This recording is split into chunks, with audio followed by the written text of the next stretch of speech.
Now we get to the good stuff, training your heart. In case it hasn't been made clear by our speakers so far, cardio makes you weak. Here's what we haven't talked about, though. There's something called an ejection fraction. It's the amount of blood your heart can pump in a heartbeat. People who are really strong can go from little bit to one pump that moves a ton of blood. People who do cardio all day in the little spinning class, they have a heartbeat that goes da-da-da-da-da-da-da-da. It's even, which because they're overtrained and stressed, and each beat pumps a small amount of blood. That's not optimal functioning whatsoever. It's actually inefficient. You want to be able to go from small to big.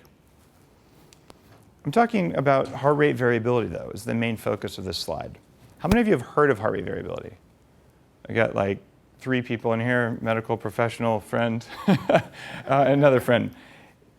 This is a device. I'm an advisor, an unpaid advisor to the company that makes these. It's called the HeartMath Institute. Been around for 20 years. You don't know it, but a very large military organization just placed an order for these because they found out that troops who are trained to control their heart rate variability don't get post-traumatic stress disorder. That's basically destroying militaries all over the place because you see your friends get blown up and you don't come back from that. When you have your autonomic nervous system under control, you can and do come back from it. This little thing, let's hope it's charged, it is. It has a blue light, it's breathe in, breathe out. And on the top here is a light that goes from green to blue to red. When you're doing your heart rate variability right, the light turns green. When you do it wrong, it's wrong. You could practice meditation or something, but you'll do it wrong. How the heck do you know your meditation is right? You have no signal whatsoever. So the typical person meditating sits here and then close their eyes, they do the meditation, and they meander here, they meander here, and here, and here. It takes a lifetime.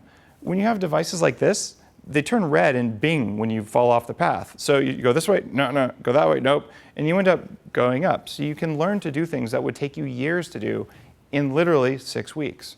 This is a huge, huge benefit for you. In fact, I will tell you, this is my most impactful in terms of amount of time and amount of money per unit of improvement, most impactful of everything. It's a $200 device. It's not even very expensive. And when you use it, it clips on your ear. It just gets a signal from your heart. But what you're doing is you're teaching yourself to have spacing between your heartbeats that changes regularly. Because animals with less spacing, when their heartbeats are very even, are stressed. In fact, oftentimes they're about to die. Animals with lots of variability, especially rhythmic variability, are metabolically more efficient. They're also more relaxed. This balances your autonomic nervous system. We all have these parts of us. We have our sympathetic and our parasympathetic nervous system. If you have stress in your life, which almost all of us do, you tend to be sympathetic dominant, which means you get more inflamed, but it also means that you're ready to fight or flight.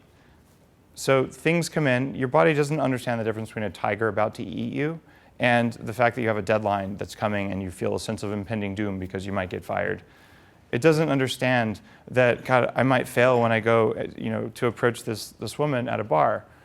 It's a sense of failure. And your body says, God, there might be a tiger, and your heart beats fast. You've felt that nervousness feeling. This is your body doing its damnedest to keep you alive because there might be a threat. When you're in control of that and you can say, no, this is not a threat, stop. And your body stops doing that and it starts obeying you, you have an unfair advantage. It also increases your brain function. 80% of the nerves between your heart and your brain run from your heart to your brain, not from your brain to your heart. Your heart is a seat of emotion, and it is part of your nervous system. In fact, it's part of your brain. You have a brain, you have a heart brain, and you have a gut brain. And they're an integral system, and they work together. And if you think this is just where you are, you're just up here, you're sadly, sadly mistaken. It turns out heart rate variability, when you're trained, will modulate your endocrine function, your hormones, and your immune function.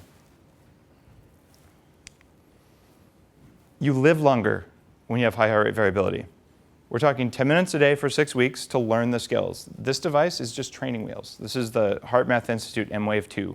I have them on upgradedself.com. You can click and order one. I don't make a ton of money from selling them. I just think that they're an important technology, so I try and get the word out. If you do this on a regular basis, you'll probably live longer. That's what the science is showing us. The most bang for the buck.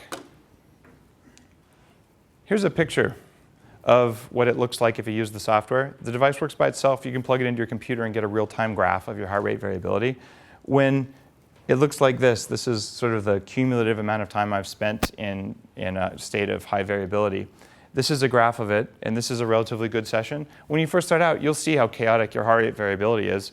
Or even worse, the line won't be anywhere near this big. It'll be kind of narrow and kind of chaotic, which means you have stress.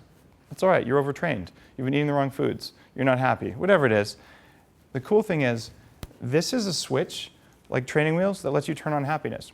You learn to ride a bike, you toss the training wheels. You do this for 6 weeks for 10 minutes a day, and you will have a new skill. Right now, we all know how to snap our fingers, but if you've never snapped your fingers, and I say snap your fingers, you'll be like, once you learn it, you know it, this is the same way. It's just a skill, and the skill is turn off stress, turn on happy.